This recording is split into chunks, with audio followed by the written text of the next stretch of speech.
내신 안 좋은 학생들의 희망, 논술 전형 지원할 때 주의할 점은 어떤 게 있을까요? 논술 전형은 상향 지원의 꽃이죠. 경쟁률도 굉장히 높습니다. 작년에도 인하대 의예과인가요? 500대 1이 넘었고 400대 1이 넘는 과들도 꽤 생기는 게 논술 전형이니까 상당히 매력 있는 카드긴 합니다. 올해 이제 중앙대학교가 자연계열에서 과학 논술을 없애면서 과학 논술을 보는 학교가 이제 유일하게 연세대고 연세대도 내년엔 또 없어집니다. 그러니까 이제 과학 논술보다는 거의 이과 학생들은 수학이 주된 실력의 평가가 되겠죠. 이제 논술 전형은 상향 지원을 하는 거는 얼마든지 그냥 쓰면 돼요. 근데 이제 썼다는 게 중요한 게 아니라 합격 가능성을 보고 저한테 이제 질문을 하시는 경우라면 보통은 이제 모의고사 성적을 한번 보시라 그러죠.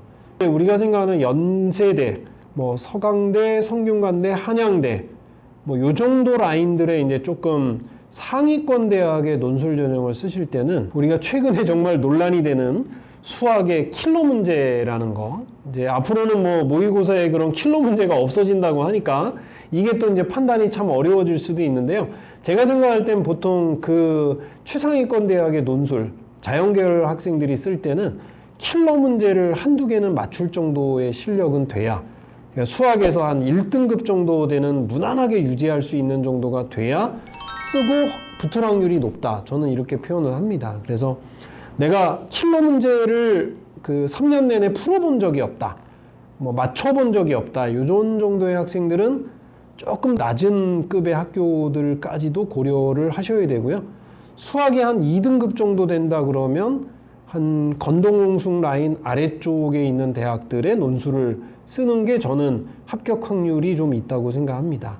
이제 그런 식으로 객관적인 기준을 잡고 쓰시면 좋고요. 문과 학생들의 경우는 이과 학생들처럼 객관적인 기준을 잡긴 참 어려운데 일반적으로 이제 문과 논술도 대부분은 이제 여러 개의 제시문이 주어지고 그 제시문을 분석하고 그거에 대한 자기 의견을 쓰는 거기 때문에 수능 기준으로 보면 국어의 독서 파트가 연관성이 좀 있다고 봅니다. 그래서 독서 파트가 매우 강하고 문학이나 이제 선택 과목 쪽에서 이제 조금 더 많이 틀리는 학생들은 논술에 조금 더 잘할 수 있는 기본적인 역량이 있다고 생각을 해서 보통 지원을 하는데요. 문과 논술은 좀 준비를 좀 하는 게 필요하다고 생각하고 학원을 좀 다녀보라고 저는 권장을 하죠. 지금 3학년들 입장에서는 그렇지만 보통 이제 2학년 1학기를 넘어가게 되면 내가 이제 논술을 좀 쓸 수도 있겠구나. 즉 학생부의 등급이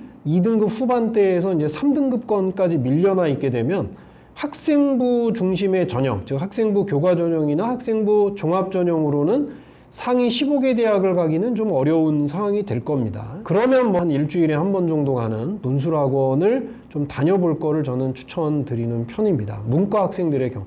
이과 학생들은 수학이 안 되면 일단 수학부터 챙겨놓고 3학년 말에 가서 논술을 써야 되는 게 확정이 되면 이제 논술을 어떻게 써야 되는지에 대한 것을 또 판단할 수도 있죠. 수학이 안 되는데 논술학원을 열심히 다닌다고 해서 그 학생이 논술을 붙을 확률은 매우 낮다고 생각을 합니다. 우선순위가 문과, 이과는 좀 다르다고 생각이 되죠. 그리고 논술 전형을 어쩔 수 없이 쓰는 경우도 좀 있어요. 그러니까 수시 납치 전형이죠. 이 면접이 없는 학종을 쓰기가 좀 애매한 경우. 즉 서성한 라인의 학생부 종합 전형이나 이화여대 미래인재 같은 경우도 면접이 없잖아요. 그러면 이제 이런 경우는 수능은 조금 잘 볼 수 있는 가능성이 있는데 분명히 학종으로 써도 또 붙을 확률이 있다, 이런 상황에서 고민을 하시죠. 어떤 학생들은 그냥 수시에서 끝나고 싶어요 이래서 이제 쓰는 케이스들이 있는데 이게 제가 보면은 항상 쓸 때는 쓸 수도 있어 이런 생각을 하면서도 막상 나중에 수능 성적이 진짜 연고대를 정시로 무난하게 갈 수 있는 수준이 나와버리면 그리고 덜컥 서성한 라인에 수시를 붙어버리면 상당히 억울해집니다. 그런 억울함이 없는 게 중요하다 그랬잖아요. 그래서 이제 수능을 꽤 잘 보는 학생들은 어쩔 수 없이 서성한 라인의 논술을 또 선택할 수도 있죠. 이대도 마찬가지예요. 여학생들 같은 경우도 이대 미래인재를 이제 쓸 때 고민은 특히 이제 문과 학생들은 최저 기준이 좀 높죠. 이과는 2합 5밖에 안 되니까 최저 맞추는 게 그렇게 어렵지 않지만 문과는 조금 세거든요. 3합 6이니까.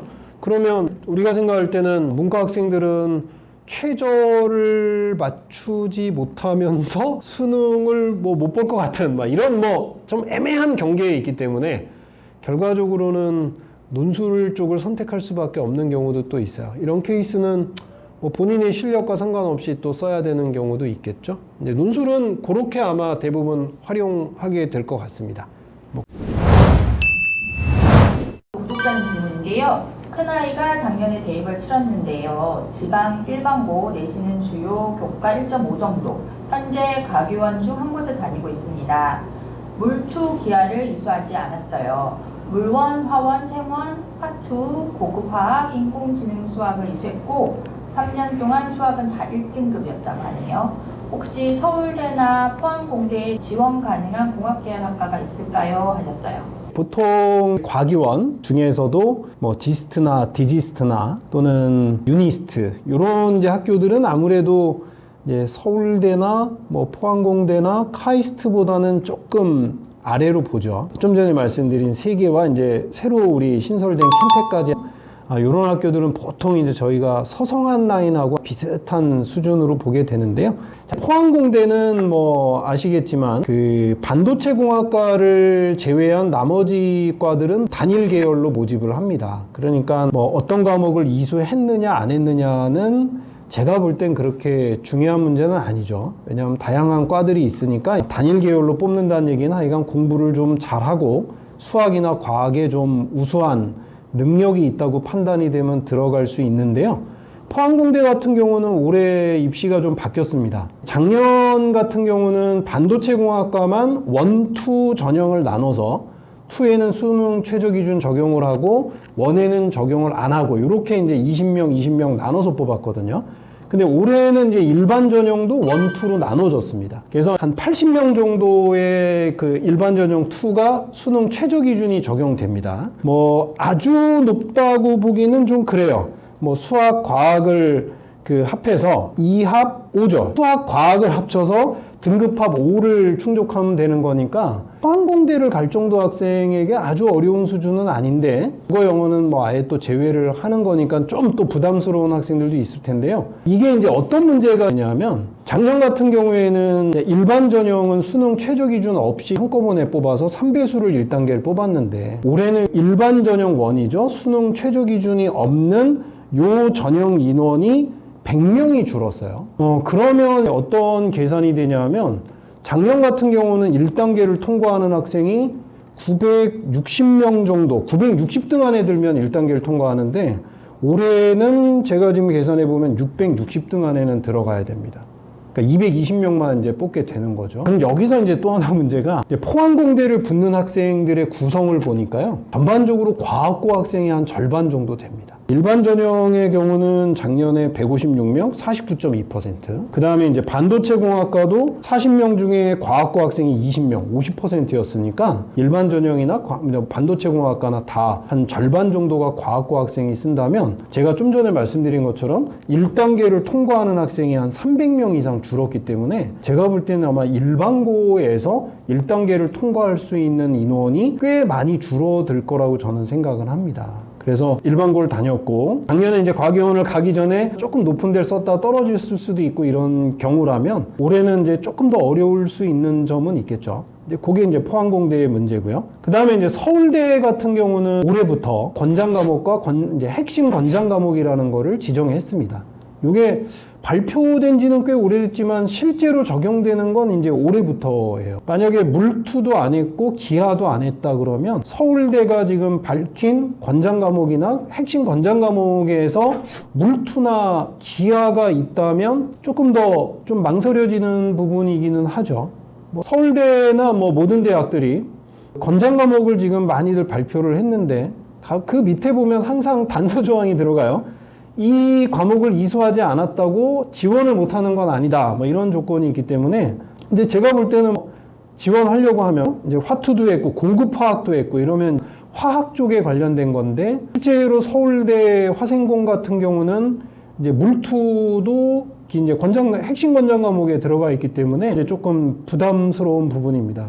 물투나 기하를 안 했다면 그 두 과목이 권장 과목이나 핵심 권장 과목에서 빠진 과는 한 3개 정도가 있더라고요. 컴퓨터공학과, 산업공학과, 건축학과. 요 정도 지금 이제 그 두 과목을 이수하지 않았을 때 충분히 갈 수 있는데, 지금 보니까 뭐 인공지능 수학 이수를 했고 수학은 다 1등급이라고 하니까 아마 제가 지금 말씀드린 이제 컴공이나 산업공이나 요 두 과는 뭐 거의, 사실은 이제 산업공도 여러분들이 보실 때 이름이 좀 생소할 수도 있고 이제 그 듣는 분들은 이게 뭐 하는 과야 이러지만, 실제 그 커리큘럼을 보면 거의 컴퓨터, 그러니까 이제 소프트웨어, 프로그래밍을 하는 과들이에요. 수학이 다 1등급이고 인공지능 수학까지 이수를 했다면, 제가 볼 때는 공학 계열 쪽에서는 컴공이나 산업공을 지원해 보시면 어떨까. 근데 이 과들이 이제 최근에 워낙에 인기 있는 과이기 때문에 내시 등급으로 보면 좀 되게 빠듯할 거고, 학생부의 아마 기록이나 활동 사항들이 어떠냐에 따라서 좀 다를 수 있죠. 특히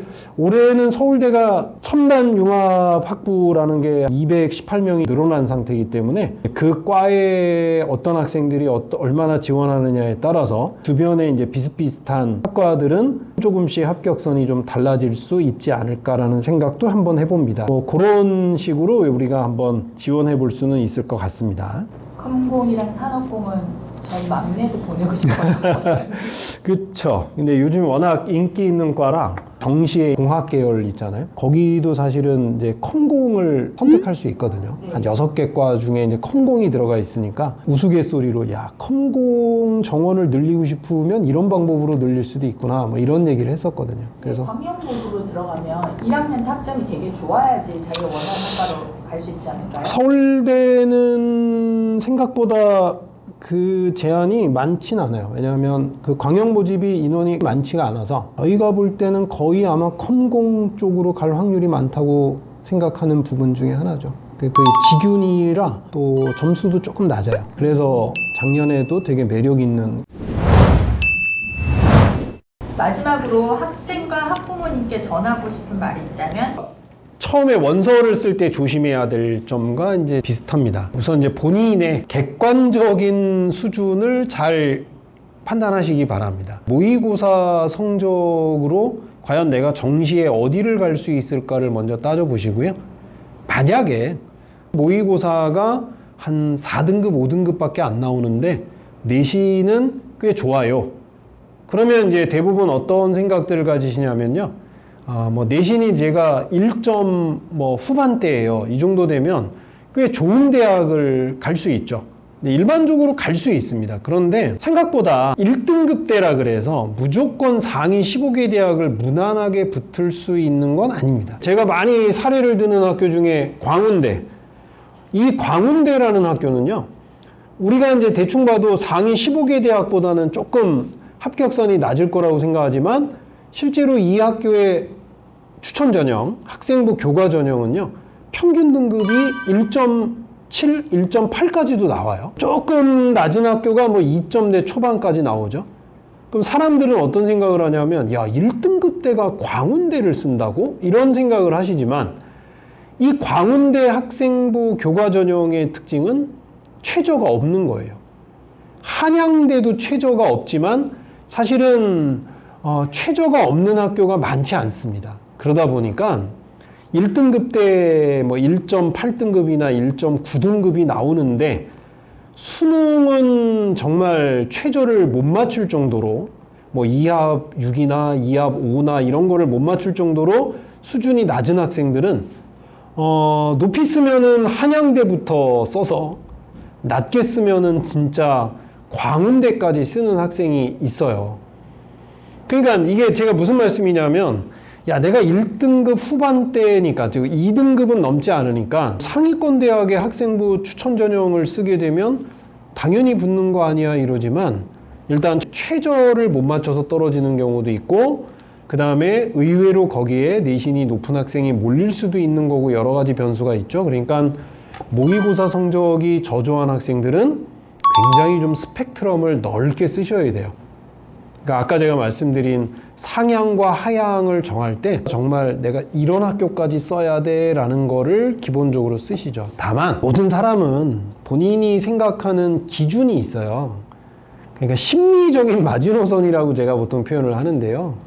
여러분들이 생각하시는 그 마지노선이 나는 최소한 어느 정도 대학을 이상을 가야 되겠다고 생각하면 뭐 지금 제가 말씀드린 그런 선택까지 하실 필요는 없겠죠. 그런데 전제 조건을 많이 얘기하세요. 저는 재수는 정말 안 할 거예요. 이런 생각을 하시면서 다 좋은 대학만 쓰시려고 하는 분들이 있어요. 그러면 항상 제가 얘기하는 거죠. 내가 가고 싶은 대학은 남들도 가고 싶은 거예요. 그러니까 경쟁률이 10대 1이 넘고 20대 1, 30대 1. 아까 뭐 제가 사례로 이제 들어드린 경쟁률 중에 50대 1 뭐 이렇게 넘어가는 경우 많지 않습니까? 이게 논술 전형이 아니라 실제로 학생부 종합 전형에서 작년에 제 기억으로 이제 중앙대 생명과학인가요? 70대 1이 넘었던 적이 있어요. 학생부 종합 전형인데 그런 케이스들이 나올 수 있는 거는 내가 가고 싶은 학과는 남들도 가고 싶기 때문에 내가 가진 점수가 작년에 평균 등급인데 당연히 붙지 않겠어 이렇게 생각하지만 생각보다 또 그게 실패하는 경우도 있을 수 있다는 거는 꼭 참고하시고 입시는 제일 쉬운 건요 남들이 가기 싫은 학과나 싫은 대학을 쓰면 되는데 그러긴 싫으시잖아요. 그러니까 6장의 카드를 잘 활용해서 안정권도 잘 잡는 게 제가 생각할 땐 매우 중요한 선택이 되실 겁니다. 선생님 나와주셔서 감사합니다. 수고하셨어요. 네, 고맙습니다. 정식 때도 한번.